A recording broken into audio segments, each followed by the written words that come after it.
Cinema తీయాలి, అది message ఉండాలా, ఎంటర్టైన్మెంట్ ఉండాలా, నవరసాలు అంటాం కదా, నవరసాలు కూడా అందులో ఉండేట్టుగా ప్లాన్ చేసుకోవాలని చెప్పేసి చాలా టైం ఎక్కువ తీసుకొని సబ్జెక్ట్ రెడీ చేసుకొని ఈ సినిమా తీయడం జరిగింది. ఇక టైటిల్ విషయానికి వస్తే విచక్షణ.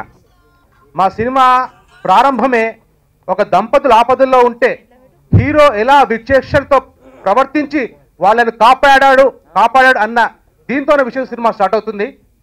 ఆ తర్వాత ఓ హీరోయిన్ అంటే టీనేజ్ అమ్మాయి, అందరూ జనరల్గా 99% లవ్లో పడతారు, కానీ తను అలా కాకుండా ఎవరో జస్ట్ ఒక అబ్బాయిని చూసింది, ఆకర్షించబడింది, లవ్ చేసింది అని కాకుండా అతనిలోని ఒక సోషల్ వర్క్ గుణాన్ని, అతని యొక్క ఫాస్ట్నెస్ను, అతని యొక్క ఆలోచన విధాన్ని చూసి తను లవ్ చేస్తుంది. అదొక విచక్షణతో లవ్ చేస్తుంది. అలా మొదలవుతుంది. ఆ తర్వాత వాళ్ళ ఫ్రెండ్స్ వాళ్ళ జీవితంలో కొన్ని అనుకోనికుండా తిరిగిన మలుపుల వల్ల ఏదైతే కథను తిరిగి లాస్ట్కు సమాజానికి జరిగే ఈ కొన్ని చెడు సంఘటనల్ని, తర్వాత దాంతో కష్టాల పాలయ్యే ప్రజలను మనము మన తరఫున ఒక యూత్గా ఒక ప్రయాణించి వాళ్లకు ఎలా న్యాయం చేయగలుగుతాము, వాళ్ళకు న్యాయం జరిగితే దేశానికి లాభం జరిగితే ప్రజలంతా బాగుంటారన్న ఉద్దేశంతో ఒక మిషన్ను అనుకొని ఆ మిషన్ను విచక్షణతో ఎలా సక్సెస్ చేస్తారు అన్న కథాంశమే ఇదండి. సారాంశంలాగా మన ట్రైలర్స్ మనకి చూస్తుంటే కనబడుతుంది. అట్లాగే హీరో హీరోయిన్లు ధీరజ్, పద్మిని చాలా బాగా చేశారు.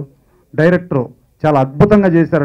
డైరెక్షన్ కూడా, మ్యూజిక్ కూడా చాలా బాగుంది. సో ఇలాంటి సినిమాని ప్రేక్షకులందరూ చూసి దీన్ని ఆదరించి విజయం సాధించేటట్టుగా చేస్తే అది ప్రేక్షకులకు విచక్షణ ఉన్నట్టు లెక్క.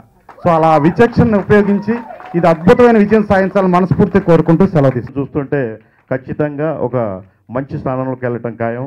అదేవిధంగా డైరెక్టర్ గారు అద్భుతంగా ఆ ట్రైలర్ కట్ చేసిన విధానాన్ని బట్టి ఈ సినిమాని అద్భుతంగా తీసుంటారనే ఉద్దేశంతో ఉన్నాను.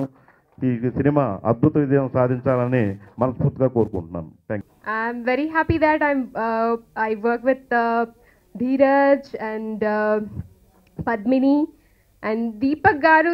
The kind of struggle he did for entire movie. మేము కొత్త వాళ్ళకు ఆపర్చునిటీ ఇచ్చాము, క్రాంతి అండ్ శ్రావ్య అని. వాళ్ళు బ్రహ్మాండంగా పాడారు సాంగ్స్. నెక్స్ట్ ధీరజ్ గారు యాక్షన్ హీరోలాగా చేశాడు, అద్భుతంగా నటించాడు. పద్మికి ధీరజ్కి మంచి ఫ్యూచర్ ఉండాలని కోరుకుంటూ సెలవు తీసుకుంటాం. ఆడియో లాంచ్ వరకు వచ్చింది మా విచక్షణ మూవీ. సో చాలామంది అడుగుతూ ఉన్నారండి, ఎప్పుడు రిలీజ్ అని చాలామంది అడుగుతూ ఉన్నారు. మాకు లేని తొందర వాళ్ళకు ఉండింది యాక్చువల్గా. అయితే మమ్మల్ని తొందరగా వెండితెర మీద చూడాలన్న ఆశతో అలా అడిగి ఉంటారు. బట్ మేము మాత్రం slow and steady wins the race అన్నట్టుగా చాలా నీట్గా, క్లియర్గా, క్లారిటీతో ఈ మూవీని పిక్చరైజ్ చేయడం జరిగింది దీపక్ గారు. So thank you so much sir, నాకు హీరోయిన్గా ఆఫర్ ఇచ్చారు. సో నా కళని తీర్చారు మీరు. So thank you so much sir. మీరు ఆల్రెడీ ట్రైలర్స్లో అండ్ పాటల్లో కూడా చూశారు. న్యూ కమర్ చేస్తున్నట్టు అస్సలు అనిపించలేదు. యాక్షన్ హీరో పక్కన చేశానన్న ఫీలింగ్ అయితే నాకు అక్కడ ఉండింది, ఇక్కడ ఉండింది, ఎప్పుడూ ఉంటుంది కూడా. ఈ సచ్ ఎ వండర్ఫుల్ పర్సన్. చాలా చాలా హ్యాపీగా ఉంది. అండ్ డెఫినెట్గా మరికొద్ది రోజుల్లో మూవీ రాబోతోంది. First of all I need to thank my parents. వాళ్ళ వల్లనే నేను ఇక్కడ ఉన్నాను. వాళ్ళ బ్లడ్ వల్ల నా ఈ టాలెంట్ ఉందండి. అండ్ ఈ ఆపర్చునిటీ ఇచ్చినందుకు డైరెక్టర్ దీపక్ గారికి, ప్రొడ్యూసర్ దీపక్ గారికి, my choreographers Rajesh master, Dixon master, everybody. I like to thank all my co-stars over here, my family and friends and my well-wishers. They're always there for me. Em gaadu parled, you can do it అని చెప్పేసి I seriously thank each and everyone. No audience will expect what is the movie అనేది for sure. దీంట్లో అన్నీ ఉన్నాయండి. And at the end of the day, it's a feel good movie.